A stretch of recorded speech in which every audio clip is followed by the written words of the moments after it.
Hi friends, আমার লক্ষ্মী মেয়ে চ্যানেলে সবাইকে স্বাগত। আজ আমাদের বাড়িতে ছিল লক্ষ্মী পুজো, তাই সকাল সকাল উঠে লক্ষ্মী ঠাকুরের মুখ দেখে নাও, মানে আগের বছরের যে লক্ষ্মী ঠাকুর প্রতিমা ছিল তারপরে আর কি বিকেলবেলা বসে পড়লাম বাসন মাজতে।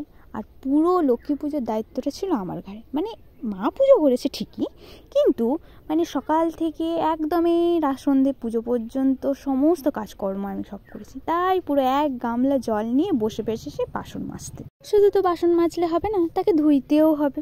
তাই আর কি ধোয়ারও কাজে লেগে পড়লাম, সব বাসনগুলো মেজে ধুয়ে। আর তো জানেনই আপনারা সবাই, কারণ এই সমস্ত বাসনপত্র সব ওই একবারই, মানে কি হয় পুজোর সময়, সব ওই পুজোর সময় বেরোয় আর সবগুলোকে মেজে ঘষে পুরো তকতকে করতে হয়। তার আগে ওই ট্যাঙ্কিতেই পড়ে থাকে।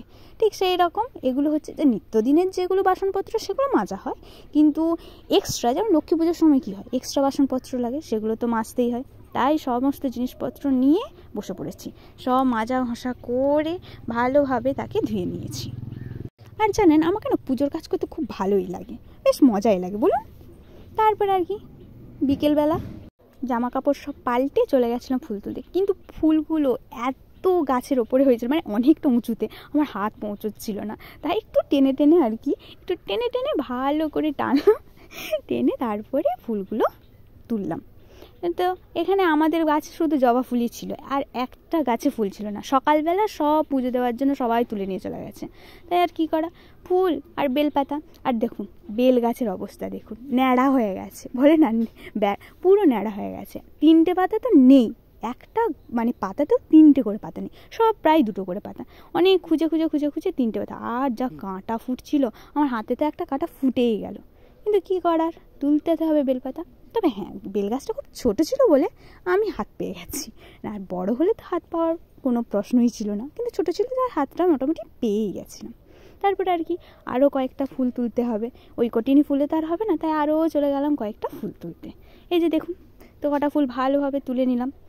একটা কুঁড়িও তুলেছি, জানেন বেশ ভালো লাগে। জানেন পরের দিন সকালবেলা যখন সমস্ত ফুল মরে যায়, মানে পুজোর পরের দিন সকালবেলা যখন সমস্ত ফুল মরে যায়, তখন না ওই একটি ফুল যে ওই যে কুঁড়ি ফুলটা তুলে রাখি, ওটা ফুটলে বেশ সুন্দর লাগে। তো তুলে ফুল তুলে আর কি করা যায়, দুব্বোটা তুলে নিলাম, দিয়ে আর কি করার আলপনা। এবারে আলপনা দিতে আমার খুব ভালোই লাগে, আর সববারের আলপনাটা আমিই দিই।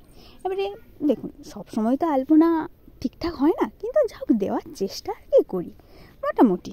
দেখবেন, দেখে বলবেন কিন্তু কেমন হয়েছে আমার আলপনাটা, কমেন্টে কিন্তু জানাতে ভুলবেন না। আর কে কে পুজোর আয়োজন করতে ভালোবাসে সেটাও কিন্তু আমাকে কমেন্টে জানাবেন। তো কয়েকটা আলপনা করলাম, আলপনাটা আমি আমার মনের থেকেই করেছি। হ্যাঁ, আর আলপনা কি বলুন তো, আলপনা দেওয়া একটা আর্ট, এবার সবাই তো সেটা সম্ভব হয় না। আর আমি সত্যি কথা বলতে ছোটো থেকে আঁকা শিখিনি, তাও মানে মন ভালো লাগলে মাঝে মধ্যেই বাড়িতে আলপনা দিই। দেখুন শুধু তো লক্ষ্মী পুজো না, এবারে আমাদের বাড়িতে অঘ্রাণ পৌষ মাসে না পুজো হয়, তো সেই পুরো পুজোটাতে আমি আলপনা দিই। ভালোই লাগে আলপনা দিতে, সুন্দর লাগে বেশ। গোটা ঘরে ছোটো ছোটো ঠাকুরের পা দেখতেও বড় সুন্দর লাগে বলুন, তাই না? আপনারা কে কে আলপনা দিতে ভালোবাসেন সেটাও কিন্তু আমাকে কমেন্টে জানাবেন।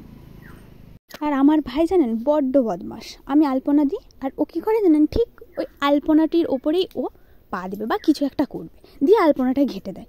আমার না বড় খারাপ লাগে, কিন্তু কী করার, ভাই তো ভাইই হয়, জানেনই তো, যার ভাই আছে সে তো জানেনি যে ভাইগুলো কতটা বদমাস হয়।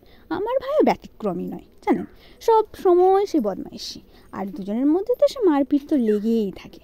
আর যদি আমার কোনো কাজে সে কিছু খারাপ করার চেষ্টা করে তাহলে তো হয়েই গেল। আর আমার মা জানেন খুব ভালো, আমার সাপোর্টেই থাকে, ওকে একটু দুমদাম দিয়ে দেয় দুঘা আর কি, ভালোই লাগে জানেন। ওকে যখন দুঘা পড়ে ওর পিঠে বেশ মজাই লাগে আমার। তারপরে লেগে পড়লাম ফল কাটার কাজে। ফল কাটতেও বেশ ভালোই লাগে। এবারে ফল দেখুন এখন যা ফলের দাম হয়েছে, আর এবছর আমাদের বাজেটটা খুবই কম ছিল, অর্থাৎ আমাদের এবছর খুব বড় করে প্রতিমা বা খুব বড় করে প্রতিমা করারই কোনো সম্ভাবনা ছিল না। আমার ভাই কী করেছে জানেন, সকালবেলা গিয়েছিল বাজার করতে, মা পাঠিয়েছিল, ও ঠিক একটা ছোট্ট এইটুখানি কি সুন্দর জানেন প্রতিমা নিয়ে এসছে। তো মা বললে যখন প্রতিমা বাড়িতে এলোই, তাহলে বেকার কেন আর সম্পূর্ণ পুজোটা কেন করে, তাই মা তড়িঘড়ি করে যা হোক টুকটাক একটু জোগাড় করেছে আর কি। তাই একটু খুব বেশি ফল না, মোটামুটি টুকটাক ফল দিয়ে আর একটু 5 রকম ভাজা দিয়ে মাকে যেমন একটু পুজো করে আর কি, একটু তাই সামান্য আয়োজনে আমরা এটা করেছি। তাই আর কি একটু ফল মানে ওই আপেল, পেয়ারা, নাশপাতি, তারপরে কলা, এগুলোই যথারীতি যতটা সম্ভব হয়েছে ভাইকে দিয়ে মা আনিয়েছে। তারপরে ভাইকে বলেছিলাম, দেখলেন তো আমাদের গাছে শুধু মাত্র ছোট্ট ছোট্ট শুধু কটা জবা ফুল, তো জবা ফুলে তো শুধু আর হয় না, তাই ভাইকে বলেছিল মা যে একটু কুচো ফুল নিয়ে আসতে। আর যা ফুলের দাম, আর আপনাদেরকে কি বলবো, একটা মালার দাম নিয়েছে 30 টাকা, জানেন? এই যে গাঁদা ফুলের মালাগুলো নিয়েছে 30 টাকা করে।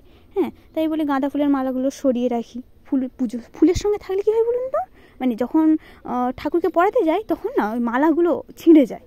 হ্যাঁ, ওই জন্য আমি ফুল থেকে মালাগুলো আলাদা করে রাখলাম, যাতে মায়ের সুবিধা হয়, যখন মা পুজো করবে তখন সুবিধা হবে। আর জানেন, আমাদের বাড়িতে কিন্তু ব্রাহ্মণ দিয়ে পুজো হয় না, মাই পুজো করে সারা বছর। আমি দেখে এসেছি ছোটো থেকেই, আজ না, আমি ছোটো থেকেই দেখে এসেছি মাই পুজো করে। হ্যাঁ, আর এই যে আম্রপল্লবটা দেখছেন, এইটা না আমি নিজেই ভেঙে নিয়ে এসেছি, কিন্তু তখন না 5টা পাতা ভাঙিনি আমি, ওই জন্য 5টা পাতা বলে না 5টা পাতা দিতে, ওই জন্য 5টা পাতা দিলাম, আর এক্সট্রা 2-1টা পাতা ছিল সেগুলো ভেঙে দিলাম। তো মোটামুটি আমার টুকটাক জোগাড় কমপ্লিট। কিন্তু এই যে সকালবেলা যে চিড়েটা আর ওটা তো আর ঠিক করে গছ করা হয়নি, ওইগুলো একটু সরঞ্জাম করছি, নাহলে মোটামুটি পুজোর যা জোগাড় যন্ত্র মোটামুটি কমপ্লিট করে নিয়েছি আমি। তারপরে আর জানেন, আমাদের পাশে এত বৃষ্টি হয়েছে যে পুরো কাদা হয়ে গেছে। তাই আমি ভাবছিলাম ঘট পুজো ঘটে যে জলটা নিয়ে আসে না, ওটা তুলতে যাবো না, কিন্তু মা বলছে না চল, তো বাধ্যতামূলক মায়ের সঙ্গে গেলাম। বেশ ভালোই লাগলো। তারপরে জানেন, যাওয়ার পর যাবো না করছিলাম, বেশি দূর না, আমাদের বাড়ি থেকে একটু পরেই একটা পুকুর আছে, প্রতিষ্ঠা পুকুর, সেখান থেকেই আমরা জল নিয়ে আসি। তো মাকে নিয়ে সঙ্গে করে নিয়ে এই যে জল তুলতে চলে এলাম। একটু দেখুন কেমন করে জল তুলছে মা। তারপরে মা ভালো করে জলদীপ্তিকে পুজো করে ঘটে তুলবে। আর আমার মা এই পুজোর দিক খুব পাংচুয়াল, মানে একটু মানে বেশি, ঠিক আছে, মানে যেন একটু নড়চড় না হয়, একটু ঠাকুর মানে বেশি, ঠিক আছে। আর আমরা তো এখনও খুব ছোট, মায়ের কাছ থেকে আমি শিখি, এখনও খুব অনেকটাই শেখা বাকি, টুকটাক আমি জানি। তারপরে এই যে বাড়ি ফিরে চলে এলাম, এসে দেখুন সমস্ত কিছু একসঙ্গে জোগাড় করে মা বসে পড়েছে পুজোতে।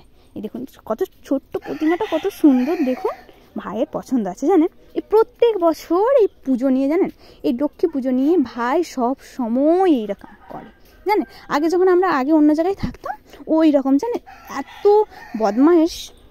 আমি একটা ছোট্ট প্রতিমা পছন্দ করতাম, ওটা ওর পছন্দ হতো না, ঠিক দেখে সেই বড় প্রতিমাটি ও বাড়িতে নিয়ে আসবে, মানে ওটা ওর জেদ। ঠিক এইবারেও তাই করলে, এবারেও সুন্দর প্রতিমা নিয়ে এসছে, বেশ ভালোই লেগেছে জানেন, প্রতিমাটা খুব সুন্দর। দেখুন আপনারা কত সুন্দর দেখতে প্রতিমাটি, আর মা সাজিয়েও দিয়েছে খুব সুন্দর। আর আমাদের জানেন, যেখানটা ঠাকুরের বেদি না, ওইখানটাতে না রাখার জায়গা নেই, ওই জন্য আমরা প্রতিমাটা নিচে রেখে পুজো করি, তারপরে পুরনো প্রতিমাটা সরিয়ে ওই প্রতিমাটি ওখানে রেখে দিই, কারণ আমাদের তো ওখানে রেখে পুজো করার জায়গা নেই, ওই জন্য। এইভাবে পুজোটা মোটামুটি আনন্দেই কাটলো জানেন, দারুণ ভালো লাগলো। সবাইকে লক্ষ্মী পুজোর শুভকামনা। ঠিক আছে, আজকের ভিডিওটা এই পর্যন্ত, পরের ভিডিওতে আবার আপনাদের সঙ্গে দেখা হচ্ছে। টাটা।